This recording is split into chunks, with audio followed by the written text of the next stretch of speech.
Good morning and welcome to the Intel Extreme Masters Toronto. How you guys doing? Sweet. It's a lot of energy for this time of the morning. You guys excited? You checking out the last couple days? This is day 3 now.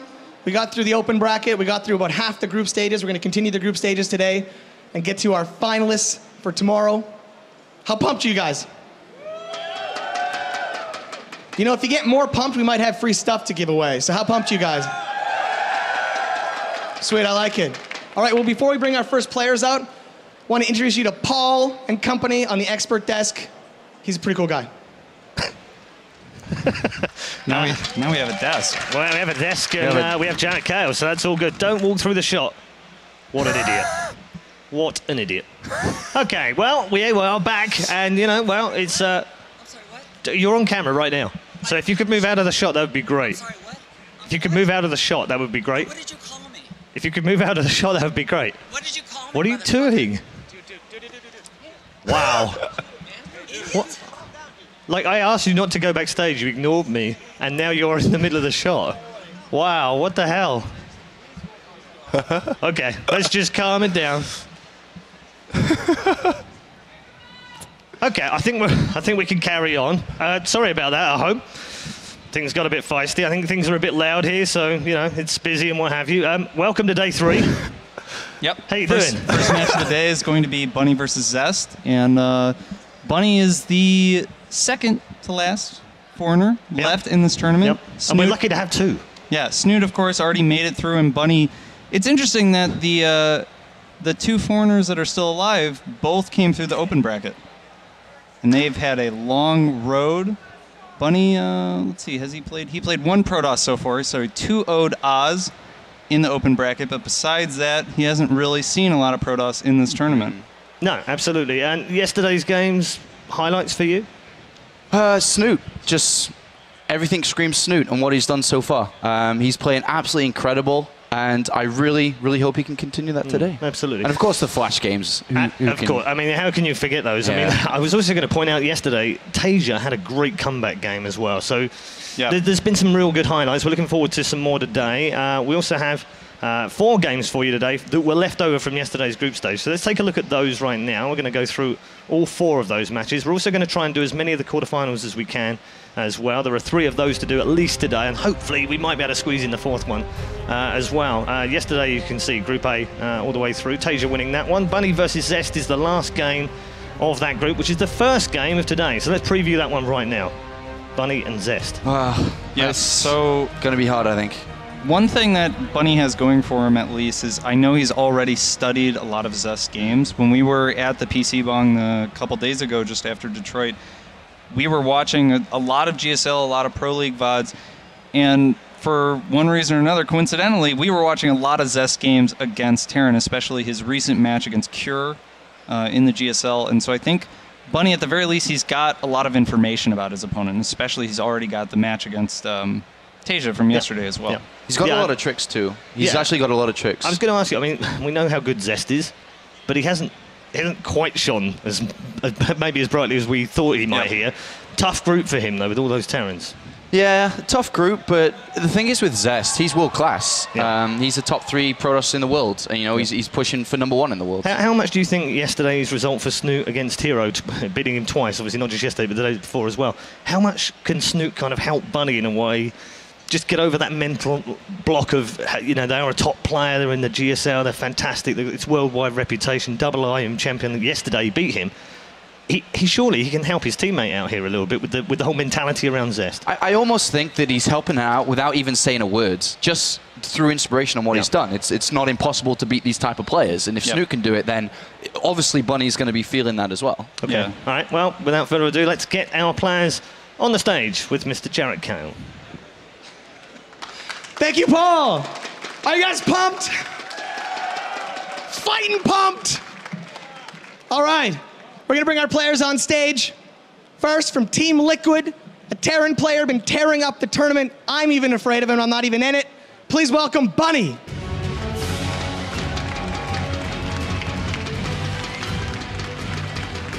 And his opponent, from Korea and possibly the best Protoss in the world, Zest.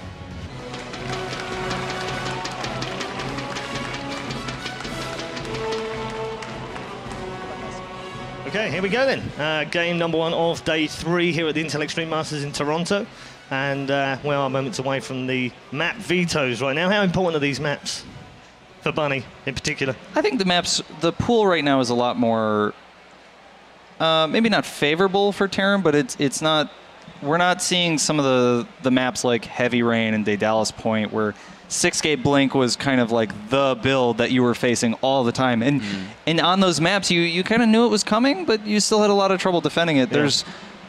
There's not a lot of big new tricks that Protoss has on these new maps. It's more going to be what type of play and what type of game does Bunny want to play out. It's not so much avoiding certain cheeses or certain openings, but it's like, do you want to play on Nimbus, where your opponent is able to go up to 3 bases with relative ease, but then you have opportunities for big drops into the natural because of the ease of getting into there? Or do you want to go for a map like Deadwing, where you're actually going to be playing more of a late game style because the 4 bases are so accessible?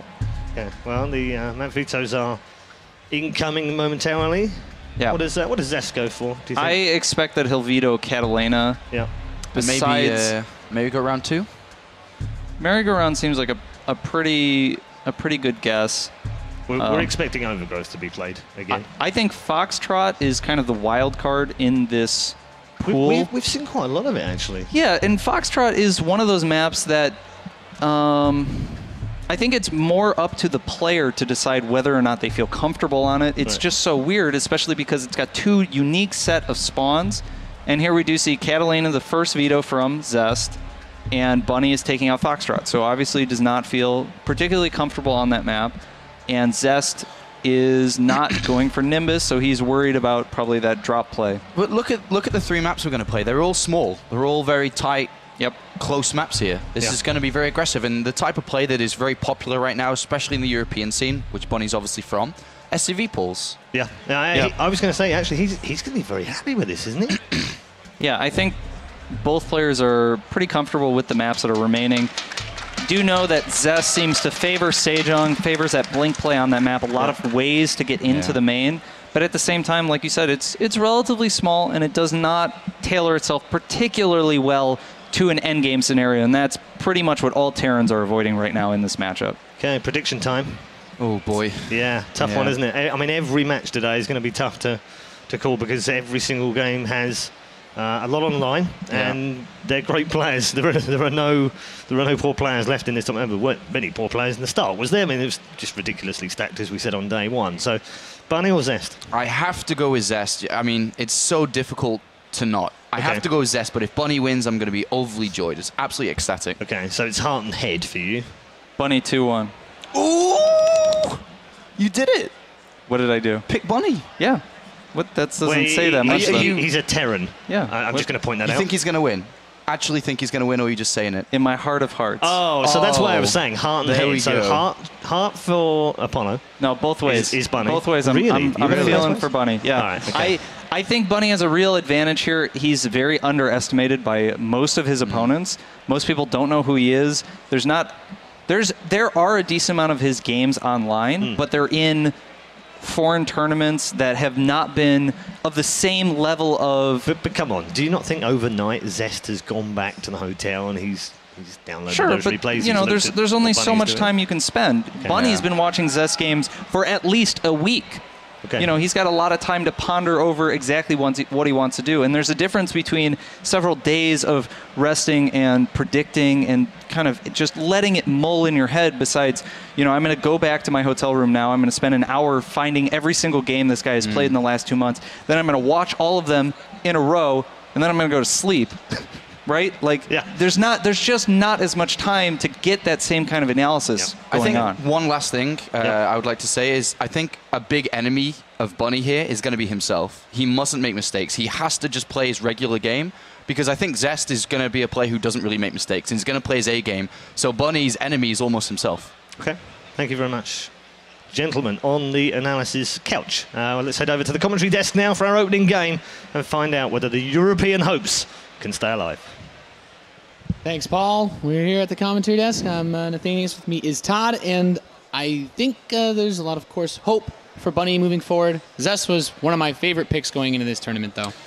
Yeah, you know, I'm still a little bit bothered by what QXC just said about the maps. You know, Nimbus, he was saying you can take a third base, but then you're exposed to drops. Let me tell you, QXC, Nimbus, very, very high up there on the maps that you veto as Protoss. And it's no different for Zest, who vetoed it ASAP. It was Catalina and then Nimbus in that order for his 2 vetoes. He's been vetoing it before. Interestingly enough, he's always been going for the same 2 vetoes. So he's played 2 Terrans so far in his group that were Teja and Polt. And since he always vetoed this map, he always had to play merry-go-rounds. Now in this series, it's going to be map number 2. So we're going to have a lot of info and later on some build orders that we're going to be able to talk about. But the first map here, King Sejong Station, he played that map as a first map versus Teja, which he won. It was, I don't know, a very specific game which Bunny got to study now. So I'm going to cover that a little bit early in that first game later on. What's your impressions and what you think we might see here? Did you notice any weakness in Zest's play earlier? I really don't think the opener that he pulled out on this map, I believe it was of some blink variety against Teja on this map. Didn't really get him a lot, and I like Teja's position, but Zest is a kind of guy where unless he makes a huge mistake to some sort of counterplay, he can come back from these behind positions. So I think he could go with the same style. Bunny, I believe, will pull out a different set of build orders than we saw Teja bring out, though. All right. I like factory play from Bunny a lot, actually. Really? Okay. That's what I'm expecting to see, Todd, as we move in. We are loaded in, of course, the first game of the 3rd day here at the Intel Extreme Masters Toronto. Thank you all for coming out once again. You're an awesome crowd, and our first player spawning in the southeast position of King Sejong Station. He's from Korea. He represents KT Rolster. He is Zest.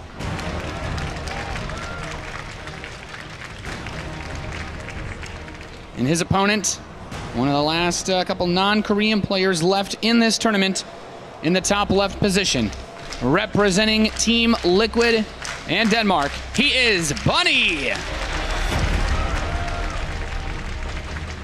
I think Zest, no matter what the matchup, well, against Zerg, obviously, it's good to get Blink, but especially against Protoss and Terran on this map, every single game, it's Blink. It's going to be a Twilight somewhere in there, a few gateways added on, and some Blink play. Sometimes he commits, sometimes he just gets a bunch of Stalkers, and usually what he likes to do is to go into Colossus after going to Blink Stalkers and getting a quick third, and just play defensive up until he has enough, he feels confident enough to attack. If you don't break him early enough, if you don't do any damage, if you let this guy just sit back, it's gonna be very hard to beat him, but somehow Paul did it in the map that he won against him on Overgrowth, which I guess was a little bit different in terms of map overlay and all that, and possibilities to attack. So we'll see how Bunny chooses to go about playing against a Zest who, I guess you could say, kind of predictable. Yeah. Well, the question that I would ask you at this point is, with the way that the Terran vs. Protoss metagame has been playing out, we see most Protoss either open up with a Stargate or maybe a little bit of Blink action and then go straight for Colossi. Not necessarily because everybody likes to go that, but you can't really do too many other things. You can't be because too fancy in this matchup. Yeah, well, that's what I want to ask you. If Zest was going to really mix it up, could he on this map? Is there any option to do something crazy? No, I don't think Zest is the guy to open Blink and then go into Storm. If he was to open for Blink and then finally mix it up, I think it'd be something with like a transition into Templars rather than Colossus. Now, Bunny, he's a guy that can pull SCVs and will pull SCVs if he thinks he has to. Did it against me in WCS.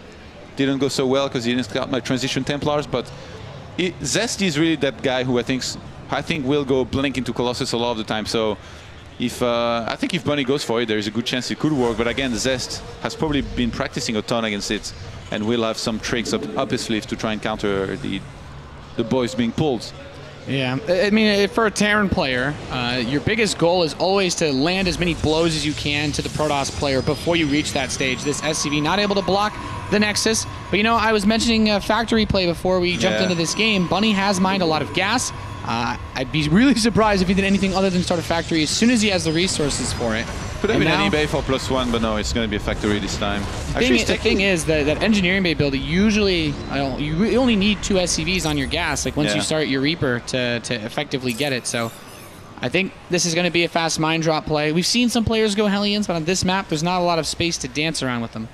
And on this map, it feels easier than other maps to drop, just because the watchtowers don't really allow for much vision to see that. Nobody even really claims them. Like, you know, they're quite far away. I mean, having it early in the game doesn't give you an edge, right? Yeah. So here, it feels easier to drop than if you can come in from an angle where the Protoss player or your opponent in general it's just not ready. You can do a lot of damage.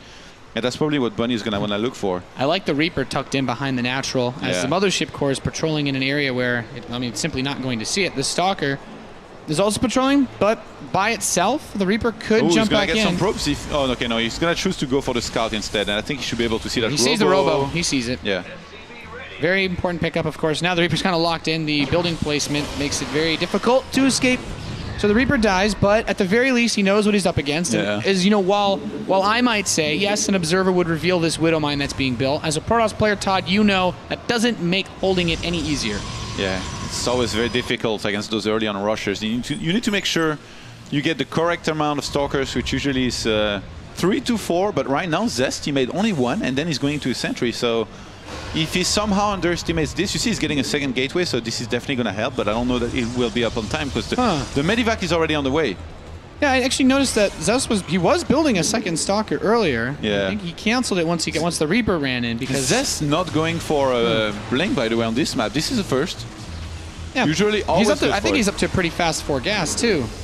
I think he's maybe going to be a Robo Bay very quick. Yeah, there we go. That makes a lot of sense. How many sentries does he want to go up to this? Usually we see Protoss players get 2, but right now he still just has 1. It depends on his gas. I mean, he needs to save some for the Colossus, but if he has a lot of extra gas, he can go up to like 3. But right now, I think he's going to see that Medivac in the middle of the map, and he's going to know what's up. Needs to make sure he gets enough. It's only 2 Marines and 1 Widow Mine, by the way. Yeah, I mean, leaving a lot of units back at home. Because he saw a Robo, he's probably like, whoa, what's going on? He's not opening Blink. Could there be a Stargate hidden on the map? Yeah, I'm not sure that he has. I mean, of course he doesn't have that. We know that he doesn't have to worry about that. But I think the robotics facility timing with these 4 gas, I would be surprised to see a Stargate either way. Oh, this Widow Mine. Is he gonna get anything? Burrows in. Okay. Wow, actually gets 3 probes there. Not bad at all. Why does the Mothership Core have solo energy? What did we miss here? He made it quickly, right? No, I think it was. He wasted time warp somewhere? What the hell? I actually didn't quite. Yeah. He recalled to his Natural. Wow. I guess that bad boy moves pretty slow, huh? Okay, so standard transition behind is Forge plus Twilight for Zest. I expect a quick third here. I wouldn't be surprised. He does that a lot. Just as soon as he starts going to Blink and Colossus. I think the Twilight Council says that too. Even with a fast Colossus opening, while sometimes players like MC will use it for very big 2-base committed pushes, you want to have it fast because this map has a lot of wide open area once you move down the natural ramp, and you need as many Colossus as you can, or you can't take your 3rd base. One single Widow Mine is on its way to possibly being dropped. And you know, what happens often here as a Protoss is that you have your observers down on the map to see stuff coming your way, but you don't keep any back at home. And if you don't have cannons and that Widow Mine somehow burrows, and yeah, that observer, by the way, I think missed that, you can take a lot of damage or even lose or waste a lot of mining time back at home. So he could kill a lot of probes with this. And what's also important to know is that Zest saw the 3rd command center on the way. So he should have an idea that taking a 3rd isn't too crazy. Maybe when he gets a 2nd Colossus out or gets closer to having range finish, but he's still adding on gateways. By the way, Bunny's super Marine heavy back at home. He's made almost no Marauders, and let's see how much this can kill, if it kills anything. Doesn't look like it's going to get much. Oh! He went into the endless abyss known as the Assimilator. He went for the gamble, tried to get more than 1 probe here instead of going for the safe bet, so Bunny not going to kill anything with that one. But he's now moving across the map. And he's very fortunate because for Zest that he went for Colossus. If he had gone for Charge Lord Templar, he wouldn't have Storm yet. And with that many Marines, you can do a lot of damage to a Protoss player. So now, having that going for him, Zest should be able to defend comfortably as long as he doesn't get dropped while being completely out of position. He went up to a lot of gateways. It's just 6. But I mean, he could still take a 3rd with this. No? For Zest, that's a lot. Usually he goes up to like 4, starts a 3rd base, and then adds more. That 3rd base was really, really delayed. Like for Zest, and 11 minutes is actually like super late. He loves to take that very, very quick 3rd base, but somehow in this game, do you think that's he wanted to play it safer. Yeah. Do you think he's just showing a lot of respect to Bunny, even though he doesn't have a lot of experience versus him? Possibly. And you see, okay, he starts Templar Archive in charge as well, so it's going to be a fairly quick transition. I guess since he has 1 Forge, he's going to have a bunch of extra gas, and he's probably going to cut Stalkers already at just 6. He's done that before. So Todd, these observers for Zest have been pretty well placed. I think Bunny hasn't actually killed any of them. Do you think this has made it a little bit easier for him to do some of the things he's done, like go for these Templars? Is he not concerned about a big push yet, or? Not yet. It wouldn't come at this time if the push was gonna come, which it might. I think in this situation, you're almost always gonna be able to get Storm on time if you're gonna get attacked. And Bunny, I don't know why he's playing so passively, by the way. He's just sitting back at home. Yeah, that's what I thought was interesting, because I mean, there's still a lot of observers. So if he moves out, maybe both players are giving each other like a lot of respect. It's like, well, you know, I think this guy actually could beat me, is what Zest might be thinking. And the Bunny's like, I really need to beat this guy, so I don't want to attack him too early. What if he beats me? What if he's the one that beats me? Yeah. And now, lots of gateways being made here for Zest. He's going to do a complete transition into Charge Loss and Templars. Do you think he strikes when +2 armor finishes and all these gateways are done? He's not supposed to be the one to attack. Like, if the only moment you're going to attack in this situation is when you have like 7 Templars with lots of energy. Like, I would say like 10 Storms, because like if you attack with less than that, look, this is the moment in the game where the Terran has about, okay, he has 90 army supply against 56. So you don't want to be attacking now, even though he's going to have Storm. You still need to play defensively. There's still no Ghost Academy, by the way, so he's really relying on his army control. Bunny's playing blind. He hasn't dropped, he has no info. Now he's going to start seeing the Templars very soon. He's going to be like, oh my god, I'm making so many Vikings for just 3 Colossi. And there are actually a lot of Templars. I'm in trouble. Yeah, now the Templar aren't spread a lot, so if he walks into the first one, he shouldn't get flanked trying to retreat, but finally kills the observer hovering over his army. Yeah. So Zest has to be a little bit careful. This game is similar to Zest versus Pult on Overgrowth, where Zest played exactly like this, just 6 Stalkers, 3 Colossus, teched into Templar, and maxed out on Colossus Storm, but he lost that game to good Ghost control and many Ghosts. The thing is, in this game we don't have any, but we have a huge supply lead for Bunny. The best way he could use that is with a big drop in the main, like 4 Medivacs, and an attack on the 3rd base at the same time, I think. If he attacks with everything here, I don't know. And he really wants to separate these forces. Snipes the Mothership Core, not bad. No time warp, no overcharge. Oh, steps forward, he takes a hit on a Colossus, but 1 Storm does take away nice little chunk of health from a lot of these Vikings, using 25% of their hit points. Ghost Academy being on the way now. I wonder if Bunny tries to commit to a fight before. You see he's getting closer and closer to maxing out against the Zest, who's still very far behind on supply, but having Storm changes everything here. Now double Forge up for Zest. He's going to try and catch up in terms of upgrades. He's building Immortals too. Yeah. Immortals are good with that composition. Yeah, I feel like Immortals get underrated a lot in these scenarios when you have a lot of charge lots, and when most Terran players, like Paul especially is a good example, likes to pull a couple Marauders forward, try to snipe a high Templar, but the Immortals really make that impossible to do, I feel. I think Zest knows that trying to make Colossus against somebody who has that many Vikings, and he's still making more, is kind of useless, so he's getting the Immortals on the ground really going to help his composition rather than just getting more and more Zealots. Yeah, let's see. It's really tricky because now the Ghosts are coming out, and those are going to be very effective versus the Zealots. The EMPs will render the Archons and Immortal Shields a little bit worse. But I feel like these types of engagements comes down to Zest just, like you said, not being the aggressor and spacing out his high Templar. That's a favorite thing I like to see from players like him. When the Terran player goes up, tries to poke, and then the Storm just comes out of nowhere from the right side, and suddenly Terran loses half their hit points before they have to be forced to take an engagement. It's funny how neither of them, by the way, took that 4th base, you know, in the corner towards the Watchtower.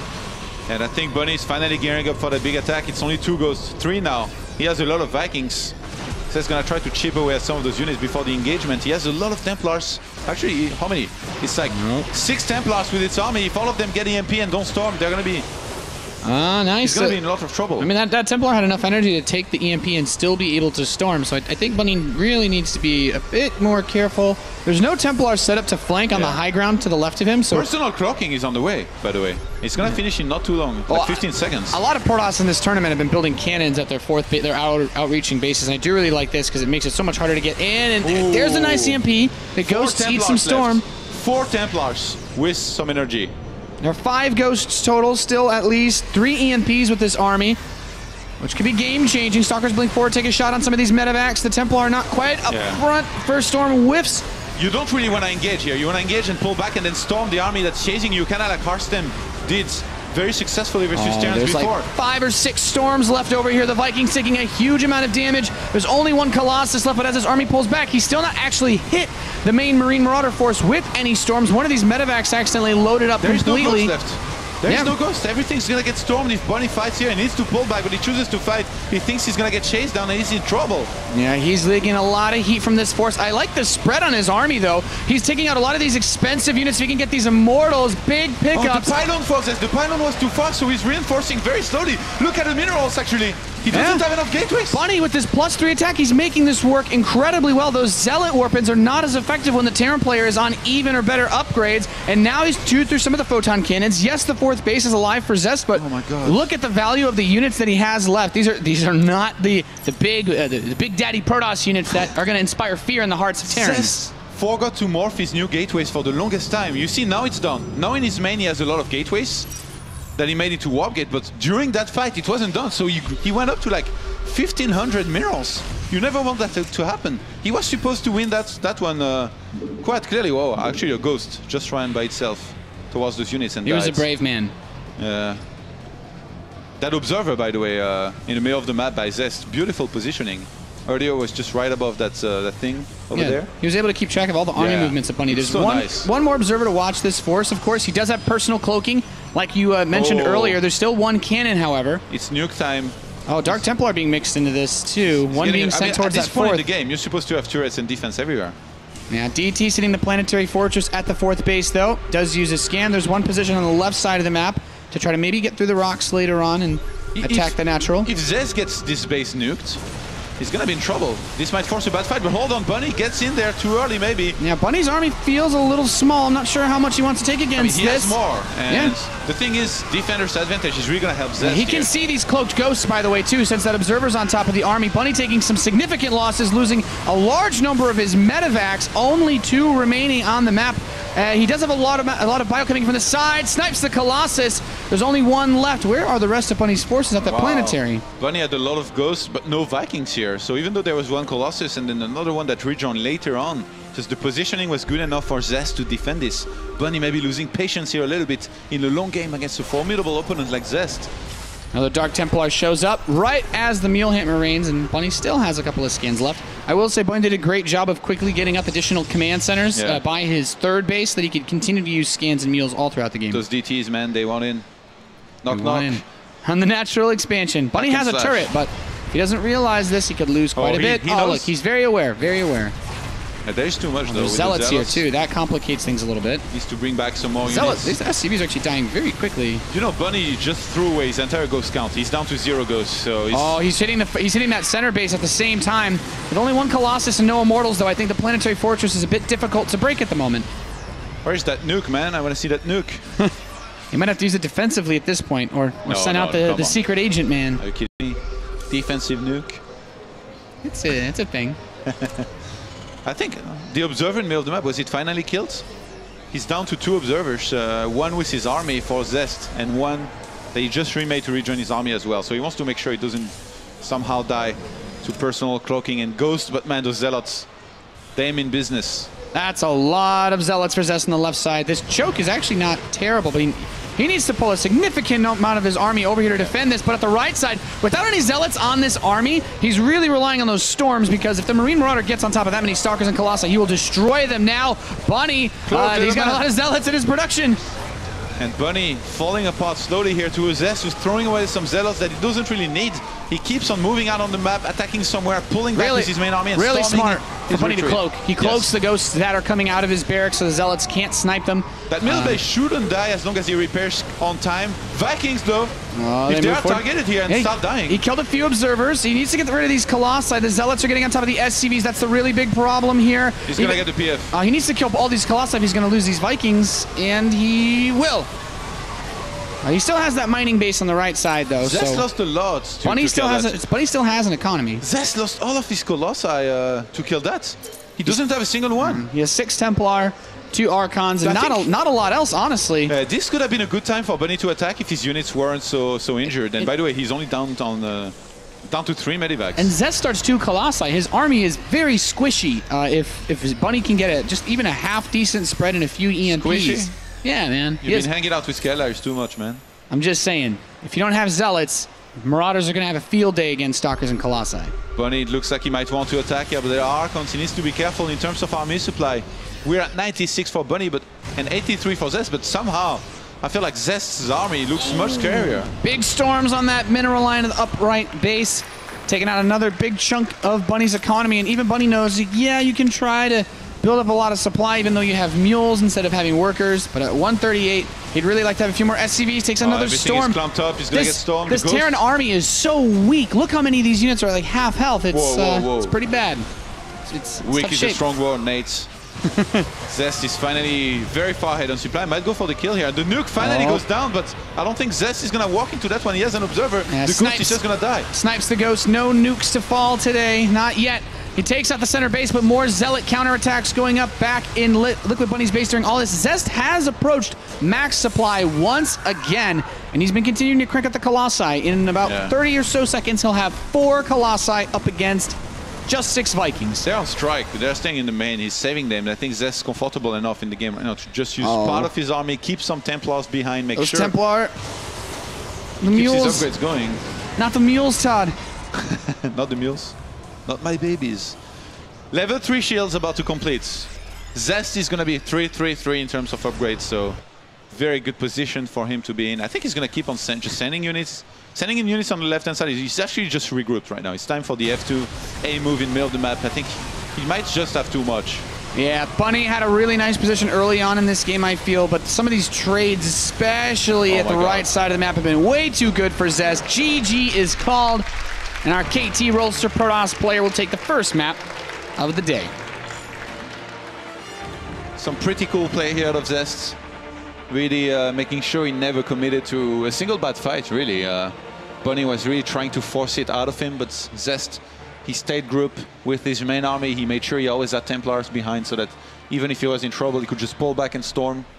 That was a surprisingly passive game, I would say, too. Yeah. We had Bunny open up with the Reaper expand into Mine Drop, but beyond that, he didn't even really use his Marines to get aggressive. I don't think there was a single Marine Marauder drop at all that entire game. I don't think he dropped once he had Stim. Yeah, against somebody like Zest, who almost always opens Blink, and he's very good against drop defense.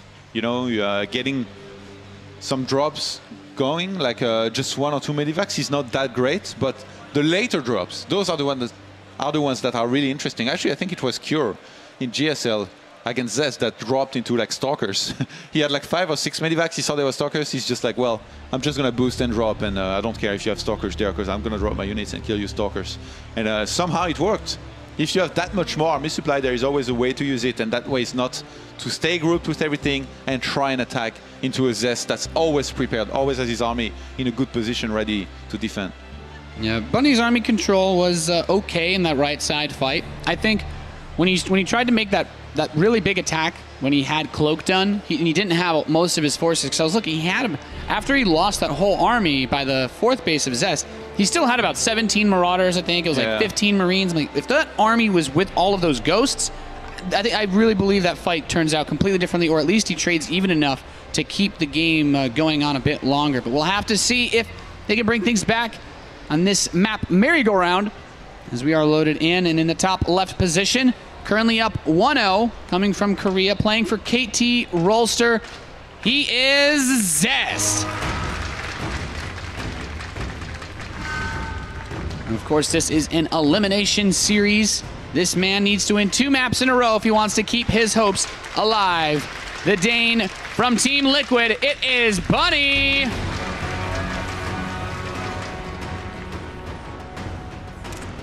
If Zest moves on here, he would have played against 3 Terrans in the group stage, and he would move on to face Yoda.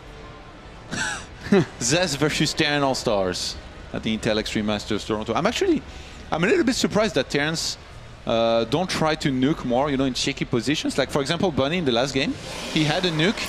Imagine if he had dropped above the cliff of that right-hand side base and then nuked with the red dot barely outside of the vision, but in the radius to kill the probes at that base. Wouldn't he kill a lot of probes? I mean, he had the observer on top of the whole army. Did I just teach something insane to all Terrans out there? No. I mean, every Terran player wants to try using nukes. Yeah, but they just nuke on top of the Nexus usually, and then you just see that red dot, you move out of the position. Whereas now there was no vision above that cliff. Could have just dropped a ghost there, nuked outside the radius of the vision, you know, barely outside of the minerals, and then with the I would say most Protoss reaction, though, no matter where you put the nuke, is they look for whatever base is most likely to have something there, and they just pull the probes away anyway. At least in my experience. All right. I guess you must play with some pros. I can't get them to keep all their probes there when I drop the nukes. Unfortunately, they don't wait for them. This map, I think, is pretty good for the same type of opening that Bunny went for in the last game. And he does have a Reaper on the way, but he's taking an SCV off gas, so it's more likely to be just a standard barracks follow-up. Yeah, I was talking a little bit about merry-go-round earlier because Zest played it both against Teja and against Bolt. And against Bolt, he did a hidden Twilight into 4 gateway blink, but he didn't do an all-in. He did 3 bases, Colossus, and then it was Paul that took fight to him maybe a little bit too early, and then Zest just kept on trading units for Bioforces, kept most of his Colossus alive, and then eventually when he had enough, he kept on attacking and did enough damage to win the game. So I think we might see a similar style here out of him, and I really like that positioning on his pylons, by the way, always making the second one at the ramp, always going for his scouts. Definitely not quite Stardust-like, you know, Stardust who hasn't been doing any scouting versus Terrence this day, who's been struggling in the matchup. Zest wants to know exactly what he's up against, and in this game, he was able to see a decent bit. He saw that there was a Reaper. Yeah, and I think what he'd really like to know, of course, is that he did not get that extra gas. He's not going for a factory. It's going to be a very quick engineering bay with a second barracks, so we're likely to see that fast +1. I love the fast D-Bay builds, Todd. Yeah. Worst comes to worst, your opponent is a bit of a cheeser, and you need a missile turret against an Oracle, and you're totally fine. The Twilight's going to go down in a corner of his base here for Zest, always making it very difficult for Terrence to possibly scout it, because now he's going to have a Stalker and a Mothership Core to deny entry to any kind of units that will go in there and try and get a scout. And if you scan, you're often going to miss that. So Zest really abusing the map overlay here. Oh, he's going to get the Reaper. Maybe. Nope, oh, just wow. Barely slips out. These Reapers are fast, man. Yeah. +1 attack is on the way. You said it, though. That Twilight Council. Is this a map where Zest commits heavily with his Blink Stalkers, or does he just make 6 or 7? He makes a bunch. Occasionally, he's going to do an all-in. He's going to try to mix in an all-in. And since he's up 1-0, it's possible that he does. I guess we'll see with the amount of gateways that he gets. Usually, even if he gets 3 additional gateways, so goes up to 4 total, it doesn't even necessarily mean that he's going to commit. He's just making that, you know, 1 gateway is 150 in the end. 150 minerals, it's not that much. So nice, I see he's going to be 2. Yeah, just 2. So I think he's going to be his usual third base into Colossus with lots of Blink Stalkers to defend against drops, defend against anything that's being thrown at him. And then he just attacks when he feels like it, and or when he thinks he has enough. And usually, as a Terran, you play right into his hand if you play too aggressive when you shouldn't be. And you lose a lot of units, because then he has enough to stabilize and to do his own attacks at some point. Whereas if you keep your units alive and finally hit at that moment, which I talked about a few times already during this tournament, when the Terran hits like 80, 90 supply and Protoss is only on 50, that's when you can do the damage. So for any Protosses out there that might play on the ladder, you like builds like this on a map where it's usually difficult to get a third base in order to secure it more easily? Yeah, it definitely helps. I mean, Zest makes it look very good. I've tried to use this, and believe me, it looked a lot less good already. So it's a difficult build to use, and I really feel like you need to understand every single moment of that build and the important key points to be able to use it well.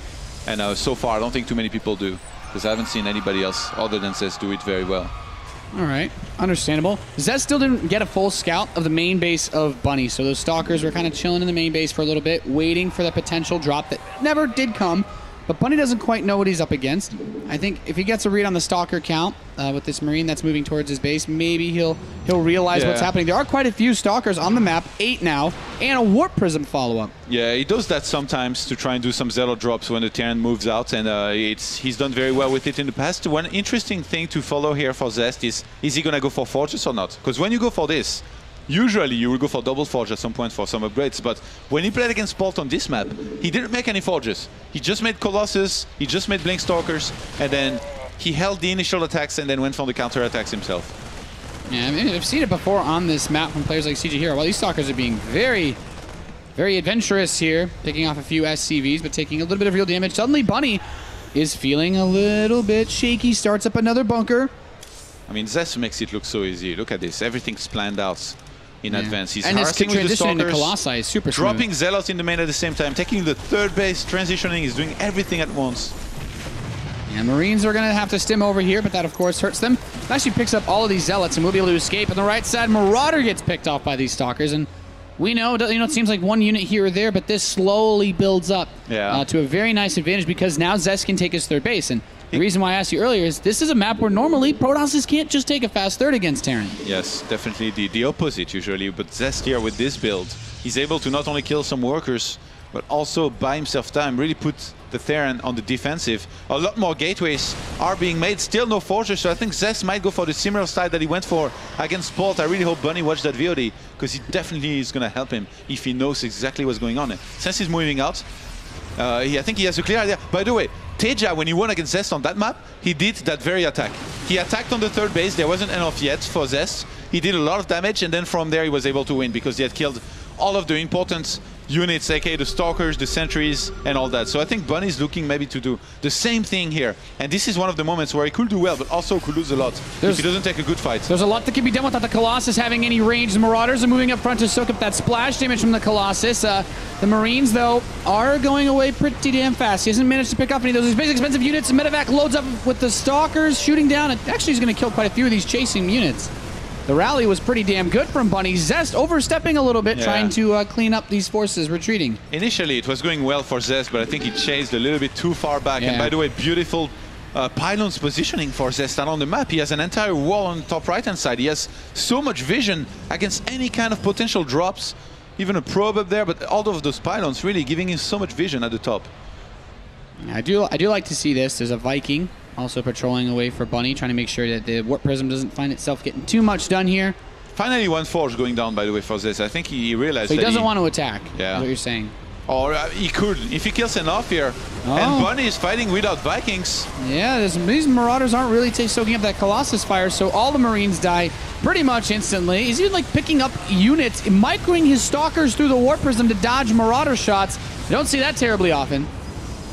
He did very well with that, using the Warp Prism now even. I think that might trigger him to push now. Yeah, having traded like this, he could maybe attack and do even more damage. 4 Vikings. There's now going to be about 6 in the next couple seconds, but this is still a very scary force coming out of Zest. 3 Colossi. Zest is on 8 gates. He has 3 Colossi. So I think he just gets like a lot of Stalkers from here, gets a few Zealots to tank, and actually he doesn't have a potential. He has no gas on his third base. He just wants to crank out units, and Zest. He didn't make that many workers, and I think he wants to try and deal this Colossus for anything that he can here. He might even go for the kill, as Bunny doesn't seem to have that much. He might be able to get it. He's moving up that ramp. Bunny's going to need to pull all of his workers out to help hold this. Vikings even rallying into the Stalkers. There's just not a lot of anti-air for the Terran player. And the Colossi are all still standing strong. GG is called, and Zest will defeat Liquid Bunny. He made that look so easy and simple. It's actually amazing. On a map where it's so difficult to take a third base, he has this very, very specific build that doesn't have too many counters, I guess, and that, I guess, also hasn't been figured out too much yet. Just gets the Blink Stalkers, the Colossus, rushes that third base, and somehow manages to deal damage at the same time. It just looked so convincing against a Bunny who always was defending back at home. Never really did much in this game. Yeah, this was, I'd say, feels like a bit of one of the more slow series that we've had as far as the action goes. The most players trying to fight out in the open with their main forces. Bunny put up a good fight in this tournament, a good run, but Zest just a little bit too crafty, I would say. His strategy seemed to be able to deal with everything that his opponent could throw at him. And Bunny's a beast against Protoss as well. Like, I'm really surprised that it was like this. The first game, I after the initial engagement where he picked off all the Colossi and the Templar, and we kind of saw him get ready to attack that fourth again, it looked like there was a chance he could actually be up 1-0 at the beginning. Yeah. I don't know, like, a few mistakes here and there, that's all it takes. It's very Terran in this situation when you're up against Templars and Colossus. I would say probably one of the most unforgiving situations. Yeah. Just one wrong movement here. 1 or 2 good storms. Yeah, 1 or 2 good storms, and you're done. Yeah. So congratulations to Zest, as he is going to move on to the quarterfinals now, I believe. And Bunny definitely put a good run up. I have to say, looking at some of the other matches, Todd, how you feeling about today's games? I'm very excited for the PvP. Oh, I would never have guessed. I'm very excited about the PvP, but the ZVZ are obviously going to be cool too with Linok versus Violet, which is our next match. And of course, Flash versus MC, the rematch. Oh, yeah. Oh, I think a lot of people can't wait to see that later today. But from now, that's going to be it for us. Let's hear some thoughts about that series. Thank you very much, champs. We have Zest with us. James, our translator, is back with us as well. Zest, congratulations on your win. He's busy looking at the crowd right now. Is he all right? Does he feel okay? 유주호 선수 일단 아까 방금 경기 승리하신 거 축하하고요. 이제 팬들도 많이 있고 이렇게 앉아 있는데 뭔가 불안해 보이는데 마음이 기분 어떠세요? 일단 깔끔하게 2대0으로 이기긴 했는데 좀 경기 내적으로 그냥 경기력이 마음에 들지 않아서 좀 그게 좀 걱정이에요. It was a clean 2-0 sweep, but I wasn't really satisfied with how I was playing. Really? So I'm a little bit struggling right now. So. Okay, that's interesting. So a nice, easy 2-0 win, but still not satisfied. I like that. That sounds like a champion to me. Zest, explain to us how different it is for you to come to the Intel Extreme Masters and play here rather than playing with KT Rolster back in the Pro League. 자, 이제 프로리그랑 이제 여기랑 대회 방식도 그렇고 여러 가지로 다른 점이 많은데 IEM 토론토 이제 대회 방식이나 이런 거에 대해서 또 그리고 경기 분위기, 경기장 분위기 이런 거에서 어떻게 생각하세요? 방식이나 경기장 분위기 같은 거는 되게 마음에 드는데 이렇게 그냥 제 개인적으로는 시차 적응이 관건인 것 같아가지고 시차 적응만 잘 하면 대회 방식이나 이런 분위기는 정말 만족스럽기 때문에 잘 풀어나갈 수 있을 것 같아요. In terms of format, the fans, the whole vibe of IEM Toronto versus Pro League is very different, obviously, but it's in the manageable level to play a game. I think the only thing that I need to focus on is to overcome the jet lag, the time difference, and if I do it right, I think it should feel exactly like home. Okay. One quick question on the group that you had. 3 Terrans in that group, all very good Terrans. When you saw that, what were you thinking? Just it was a good thing for you, or was it a bad thing? Because we know that actually, statistically, it's your worst matchup, even though you've been playing some great games against Terrans recently. 아, 테란전이 승률이 별로 안 좋아요? 다른 전에 비해 안 좋은데 그럼 3테란을 만났을 때 기분이 어땠는지? 솔직히 그 다른 전에 비해 승률은 안 좋은데 지금 테란전이 자신감이 많이 올라왔다고 생각했는데 생각보다 이렇게 힘들게 올라가가지고 더 테란전을 더 연습 열심히 해서 보완해야 될 것 같아요. 부사기? 네? 부사기?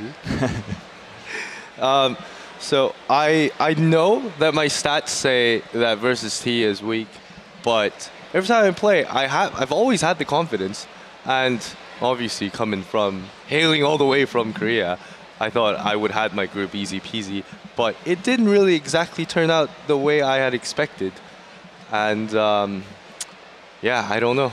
I really can't comment further on that. One last question: are you the favorite left in this tournament right now? Is it yours to take? 자, 이제 주성우 선수가 생각하시기에는 내가 우승 후보다, 강력한 후보다, 3테란 조를 뚫고 올라왔으니 당연히 우승하려고 와서 충분히 우승할 수 있을 것 같고 저희 같은 팀원인 영호도 2위로 진출했기 때문에 만나면 결승에서 만나는 대진이더라고요. 그래서 대진 운도 잘 타가지고 서로 결승에서 볼 수 있을 것 같아요. Of course, I came to IEM to become a champion, and in the qualifiers, it was with